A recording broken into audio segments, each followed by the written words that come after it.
إن الدين عند الله الإسلام. الحمد لله نحمده ونستعينه ونستغفره ونؤمن به ونتوكل عليه ونعوذ بالله من شرور أنفسنا ومن سيئات أعمالنا من يهده الله فلا مضل له ومن يضلل فلا هادي له ونشهد أن لا إله إلا الله وحده لا شريك له ونشهد أن سيدنا ومولانا محمدا عبده ورسوله أما بعد فأعوذ بالله من الشيطان الرجيم بسم الله الرحمن الرحيم وما خلقت الجن والإنس إلا ليعبدون وقال الله تبارك وتعالى لقد كان لكم في رسول الله أسوة حسنة يا رب صل وسلم دائما أبدا على حبيبك خير الخلق كلهم هو الحبيب الذي ترجى شفاعته لكل هول من الأهوال مقتحم اللهم صل على محمد وعلى آل محمد كما صليت على إبراهيم وعلى آل إبراهيم إنك حميد مجيد اللهم بارك على محمد وعلى آل محمد كما باركت على إبراهيم وعلى آل إبراهيم إنك حميد مجيد۔ نام محمد سے دلوں کو سرور ملتا ہے، نام محمد سے دلوں کو سرور ملتا ہے، نگاہ فکر کو تازہ شعور ملتا ہے۔ نصیب کیسا بھی ہو واسطہ احمد کا دے کے، نصیب کیسا بھی ہو وسیلہ محمد کا دے کے، خدا سے جو بھی مانگیں ضرور ملتا ہے صلی اللہ علیہ وسلم۔ معزز علماء کرام، میرے نہایت واجب الاحترام بزرگوں، مسلک اہل سنت والجماعت احناف دیوبند سے تعلق رکھنے والے نوجوان دوستوں اور بھائیوں، ہمارا آج کا جلسہ جو سیرت النبی صلی اللہ علیہ وسلم کے نام سے منعقد کیا گیا ہے، ہمارے جلسے کے میزبان حافظ سراج احمد لنڈ مورو سے ہیں، اور مولانا محمد احمد حنفی صاحب حافظہ اللہ تعالی، مجھ سے انہوں نے یہ فرمایا کہ ہماری خواہش ہے کہ اس جلسے میں کچھ وقت آپ کا بیان ہو جائے۔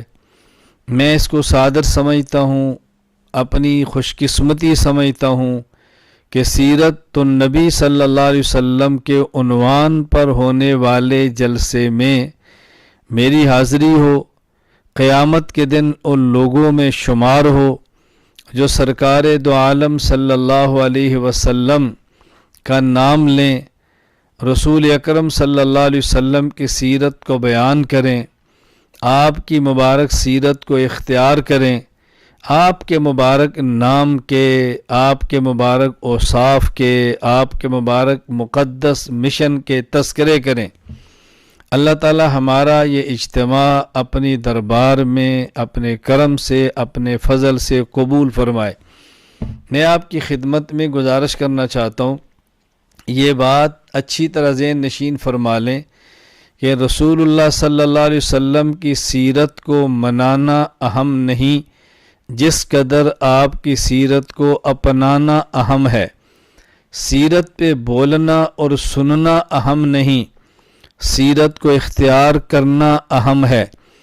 بیان کرنے والا اور بیان سننے والا دونوں پہ لازم ہے وہ رسول اکرم صلی اللہ علیہ وسلم کی سیرت کو اختیار کریں، نبوت کی زندگی کو اختیار کریں، خاتم الانبیاء صلی اللہ علیہ وسلم کی مبارک سیرت کو اختیار کریں، آپ کی مبارک صورت کو اختیار کریں، نبی کریم صلی اللہ علیہ وسلم کی مبارک زندگی کو اختیار کریں، آپ نے جو عقائد دیے ان کو اختیار کریں، آپ نے جو دین دیا اس پہ اپنی جان، اپنا مال، اپنی اولاد، اپنا سب کچھ قربان کرنے کا عزم کریں۔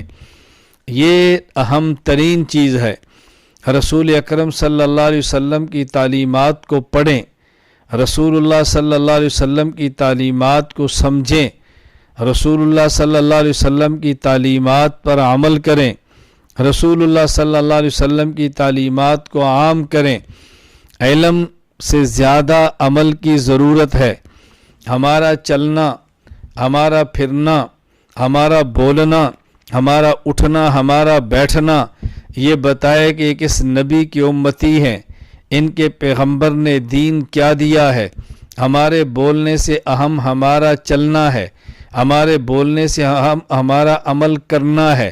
اصل بات یہ ہے ہمیں رسول اکرم صلی اللہ علیہ وسلم کے دیے ہوئے امامے پہ فخر ہو، ہمیں پیغمبر کی دی ہوئی داڑھی پہ فخر ہو، ہمیں پیغمبر پاک کے دیے ہوئے لباس پہ فخر ہو، ہمیں رسول اللہ صلی اللہ علیہ وسلم کی دی ہوئی اذان پہ فخر ہو، نبی کی دی ہوئی نماز پہ فخر ہو، نبی کے دیے ہوئے قرآن پہ فخر ہو، نبی کی دی ہوئی جماعت اصحاب پہ فخر ہو، رسول اللہ صلی اللہ علیہ وسلم کی سنت مبارک پہ فخر ہو، اور پیغمبر کی سنت کو یوں اختیار کریں جس طرح نبی کریم صلی اللہ علیہ وسلم کے رازدان جن کا لقب صاحب سر رسول اللہ صلی اللہ علیہ وسلم تھا، حذیفہ بن یمان رضی اللہ تعالی عنہ میدان جنگ میں ہیں، مذاکرات کا میز سجا ہے، وہاں مذاکرات کے لیے بیٹھے ہیں، مد مقابل ایک جرنیل کافر ہے، دسترخوان پہ بیٹھے کھانا کھا رہے ہیں،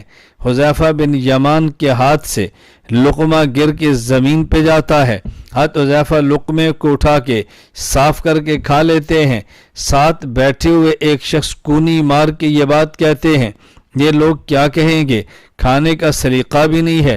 حذیفہ بن یمان فرمانے لگے اَأَتْرُكُ سُنَّةَ حَبِيبِي لِهَؤُلَاءِ الْحُمَقَاء، کیا میں ان بے وقوفوں کی خاطر اپنے محبوب کی سنت کو چھوڑ دوں؟ اس کا معنی میرے محبوب کی سنت ہے، اگر ہاتھ سے لقمہ گرے وہ زمین پہ پڑے اور لقمہ پاک ہو اٹھا کے کھا لینا چاہیے، یہ ہمارے پیغمبر کی سنت ہے۔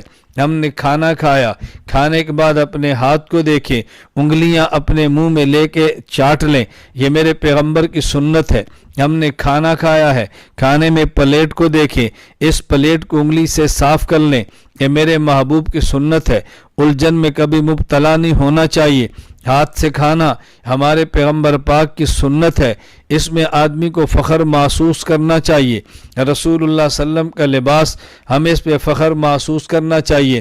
ہمیں اپنے پیغمبر کے ساتھ عملی محبت کا ثبوت دینا چاہیے۔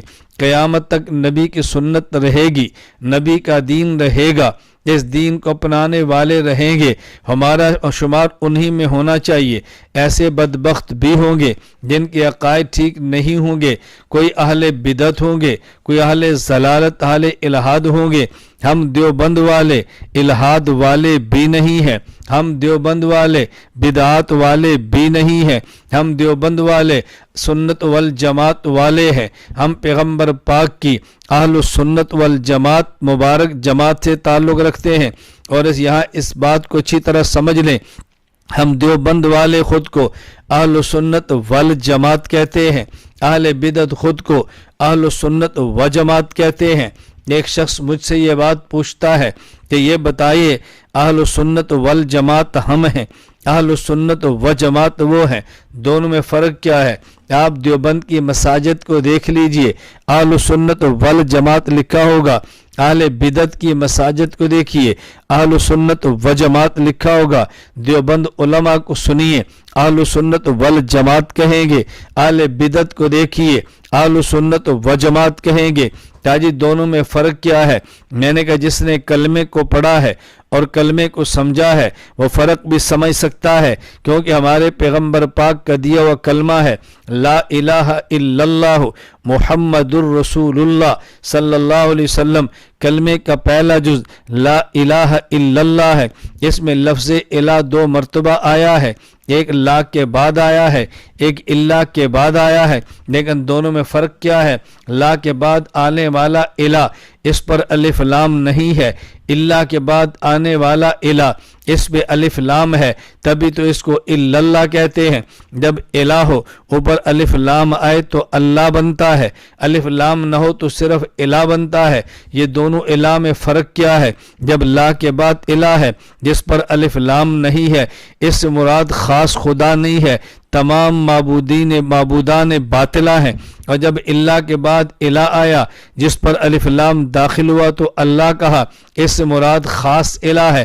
اس کا مطلب یہ ہے کہ جب الہ پر الف لام آ جائے تو مراد خاص الہ خدا ہوتا ہے، الف لام کو ہٹا دیا جائے تو پھر عام الہ معبود باطل بھی اس میں شامل ہوتے ہیں۔ بالکل اسی طرح اہل سنت و جماعت کو سمجھیے، اگر الف لام ہوگا والجماعت اس سے مراد خاص جماعت ہے، اگر وجماعت ہو الف لام نہ ہو اس سے مراد عام جماعت ہے۔ دونوں میں فرق کیا ہے؟ ہم دیوبند والے اہل سنت والجماعت ہیں، یعنی سنت پر الف لام ہے، اس سے مراد عام طریقہ نہیں، طریقہ رسول ہے صلی اللہ علیہ وسلم۔ والجماعت سے مراد عام جماعت نہیں بلکہ پیغمبر ہی کی جماعت صحابہ مراد ہے رضی اللہ عنہم اجمعین، جس کا مطلب یہ ہے ہم نبی کی سنت کو لیتے ہیں لیکن ہر کسی سے نہیں بلکہ خاص جماعت صحابہ سے لیتے ہیں۔ تو جن نے پیغمبر کی سنت خاص جماعت صحابہ سے سمجھنی اور لینی تھی وہ والجماعت کہتے ہیں، اور جن نے بعد میں کسی بدعتی کے عمل کو لے کر اس کو سنت بنا لینا تھا وہ اہل سنت و جماعت کہتے ہیں۔ اس لیے ہم دیوبند والوں کا نظریہ وہی ہے جو ہمارے پیغمبر پاک صلی اللہ علیہ وسلم نے فرمایا اور سمجھایا۔ آپ عبداللہ بن عمر رضی اللہ عنہ فرماتے ہیں رسول اللہ صلی اللہ علیہ وسلم نے فرمایا ستفترق امتی علی 73، اللہ کے نبی سمجھا رہے ہیں لیاتین علی بنی اسرائیل حسب النال بن نال، میری امت بنی اسرائیل نقش قدم پہ چلے گی، حتی ان کان منہم من اتا امہ علانیہ لیاتین فی امتی من یصنع ذالک، حتیٰ کہ اگر بنی اسرائیل میں کوئی بدبخت تھا جس نے اپنی ماں سے منہ کالا کیا، میری امت میں ایسے بدبخت آئیں گے جو اپنی ماں سے منہ کالا کریں گے۔ وَإِنَّ بَنِي إِسْرَائِيلَ تَفَرَّقَتْ عَلَى 72 مِلَّةٍ وَتَفْتَرِقُ أُمَّتِي عَلَى 73 مِلَّةٍ، بنی اسرائیل میں 72 فرقے بنے، میری امت میں 73 فرقے بنیں گے، کلہم فی النار الا ملۃ واحدہ، سب جہنم میں جائیں گے صرف ایک جنت میں جائے گا۔ قیل من ہی یا رسول اللہ، پوچھا گیا وہ جنت میں جانے والا فرقہ کون سا ہوگا؟ فرمایا ما انا علیہ و اصحابی، ما انا علیہ و اصحابی، جنت میں جانے والا فرقہ وہ ہوگا جو میرے اور میرے صحابہ کے دین پر ہوگا، جو دین حدیث تو مجھ سے لے گا اور اس کی شرح میرے صحابہ سے لے گا۔ ما انا علیہ و اصحابی یعنی پیغمبر کی سنت ہوگی، لے گا پیغمبر کی جماعت صحابہ سے۔ اس لیے ہم اہل سنت و جماعت نہیں اہل سنت والجماعت کہتے ہیں۔ یہاں بات اور بھی سمجھ لیجیے، پیغمبر پاک نے جس فرقہ کو فرقہ ناجیہ فرمایا، نجات پانے والا، فرقہ ہادیہ فرمایا، ہدایت پانے والا، وہ فرقہ کون سا ہے؟ ما انا علیہ و اصحابی، جو حدیث پیغمبر سے لیتا ہے، مانا پیغمبر کے صحابی سے لیتا ہے۔ یہ میں بات اس لیے کہہ رہا ہوں، ہمارے ہاں ایک معاملہ اور بھی ہے، ایک فتنہ اور بھی ہے، ایک فرقہ اور بھی ہے۔ وہ کون سا؟ ہر بات میں کہیں گے ہم تو پیغمبر کی حدیث پہ عمل کرتے ہیں، ہم تو نبی کی حدیث کو لیتے ہیں۔ بھائی دیوبند والوں سے پوچھو تو ہم بھی تو یہی بات کہتے ہیں، ہم نبی کی حدیث کی بات کرتے ہیں۔ بس اوقات لوگ پھر الجھن کے اندر مبتلا ہوتے ہیں۔ بھائی آپ یہ بتائیں ان میں اور آپ میں اختلاف کیا ہے؟ میں کہتا ہوں پہلے ان سے پوچھ لیجئے پھر ہم سے پوچھئے۔ کیا جی ان سے پوچھا ہے؟ میں نے کہا وہ کیا کہتے ہیں؟ کیا جی ان سے پوچھا تو وہ کہتے ہیں اگر تم نے بات ماننی ہے حضرت محمد نبی کی ہمارے پاس آؤ، اگر بات ماننی ہے امام ابو حنیفہ کی تو ان کے پاس جاؤ، اگر تم ہمارے پاس آؤ گے تمہیں حدیث ملے گی، ان کے پاس جاؤ گے تمہیں فقہ ملے گی، وہ تو یہ بات کہتے ہیں۔ میں نے کہا نہیں، جھوٹ بولتے ہیں۔ کہا جی آپ کیا کہتے ہیں؟ میں نے کہا ہم کہتے ہیں ان کے پاس جاؤ وہاں بھی حدیث ہے، ہمارے پاس آؤ یہاں بھی حدیث ہے، کوئی جی دونوں میں فرق کیا ہے؟ میں نے کہا دونوں میں فرق یہ ہے مسئلہ حدیث کا نہیں ہے، مسئلہ حدیث کو سمجھنے کا ہے۔ میں ایک مثال دوں گا تو بات سمجھ آئے گی۔ مجھے ایک شخص کہنے لگا آپ امام کے پیچھے فاتحہ پڑھتے ہیں؟ میں نے کہا نہیں پڑھتے۔ کوئی جی دلیل کیا ہے؟ میں نے کہا جو پڑھتے ہیں پہلے دلیل ان سے لیجئے۔ کہا جی ان سے تو پوچھا ہے، وہ کہتے ہیں حدیث پاک کے اندر ہے لا صلاۃ لمن لم یقرأ بفاتحۃ الکتاب، جو شخص فاتحہ نہ پڑھے اس کی نماز نہیں ہوتی۔ میں نے کہا یہاں اللہ کے نبی نے کیا فرمایا؟ لا صلاۃ لمن، جو فاتحہ نہ پڑھے اس کی نماز نہیں ہوتی۔ وہ کیا کہتے ہیں؟ کہا جی وہ تو اس حدیث کو یوں سمجھاتے ہیں لا صلاۃ لمن لم یقرأ بفاتحۃ الکتاب، نہیں فاتحہ اس شخص کی جو نہیں نماز اس شخص کی جو فاتحہ نہ پڑھے، امام کے بھی جو فاتحہ نہ پڑھے، خواہ وہ امام ہو خواہ وہ مقتدی ہو خواہ وہ اکیلا ہو۔ میں نے کہا انہوں نے جو من کا معنی کیا ہے جو اتنا لمبا، یہ معنی کس نے کیا ہے؟ خواہ امام خواہ مقتدی خواہ اکیلا، یہ خواہ والا معنی کس نے کیا ہے؟ مجھے بتاؤ حدیث کس کی ہے؟ کہا جی نبی پاک کی۔ تو میں نے کہا سمجھ لیتے ہیں، نبی پاک کے صحابی سے رضی اللہ تعالیٰ عنہ حضرت جابر پیغمبر کے صحابی ہیں، وہ اس حدیث کا معنی بیان فرماتے ہیں لا صلاۃ لمن لم یقرأ بفاتحۃ الکتاب ان ھذا اذا کان وحدہ، جو شخص فاتحہ نہ پڑھے اس کی نماز نہیں ہوتی۔ یہ حدیث اکیلے آدمی کے لیے ہے۔ اس کا مطلب کیا؟ مقتدی کے لیے نہیں، یہ اکیلے کے لیے ہے۔ آدمی تنہا نماز پڑھ رہا ہو اور فاتحہ نہ پڑھے اس کی نماز نہیں ہوتی۔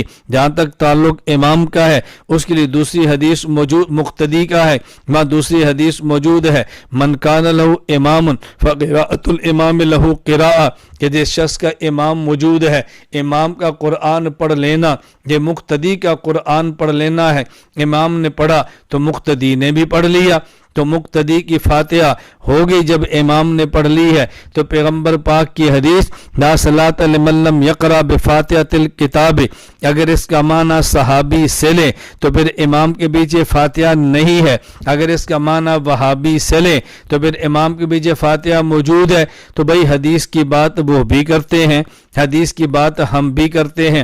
فرق یہ ہے ہم کہتے ہیں حدیث کا لفظ آپ نے صحابی سے لیا ہے تو حدیث کا معنی بھی صحابی سے لو، وہ کہتے ہیں حدیث کا لفظ صحابی سے لیا ہے معنی وہابی سے لیں گے، حدیث کا لفظ صحابی سے لے کے معنی صحابی سے لیں تو مسلک ہمارا بن جاتا ہے، حدیث کا لفظ صحابی سے لے کے معنی وہابی سے لیں تو مسلک ان کا بن جاتا ہے۔ تو ہم اہل سنت والجماعت ہیں، اس لیے ہم پیغمبر پاک کی سنت کو لیتے ہیں تو پیغمبر پاک کے صحابہ سے لیتے ہیں۔ یہ سیرت کا جلسہ ہے، علماء کرام بیان فرمائیں گے، آپ بیان کو سنیں گے۔ اللہ تعالیٰ مجھے اور آپ سب کو عمل کرنے کی توفیق عطا فرمائے۔ میں نے مختصر سی آپ کے جلسے میں حاضری لگوائی ہے حافظ سراج احمد صاحب کی دعوت پہ، مولانا محمد احمد صاحب کے فرمانے پہ۔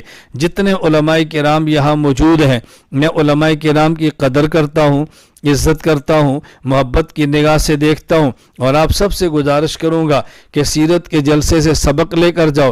ہم انشاءاللہ پیغمبر کی صورت اپنائیں گے، پیغمبر کی سیرت اپنائیں گے، اپنے سر پہ امامے اور ٹوپی کا اہتمام کریں گے، اپنے چہرے پہ داڑھی کو رکھیں گے، اپنی اولاد کو مدارس میں داخل کرائیں گے، علماء سے محبت کریں گے، علماء سے جڑ کے رہیں گے۔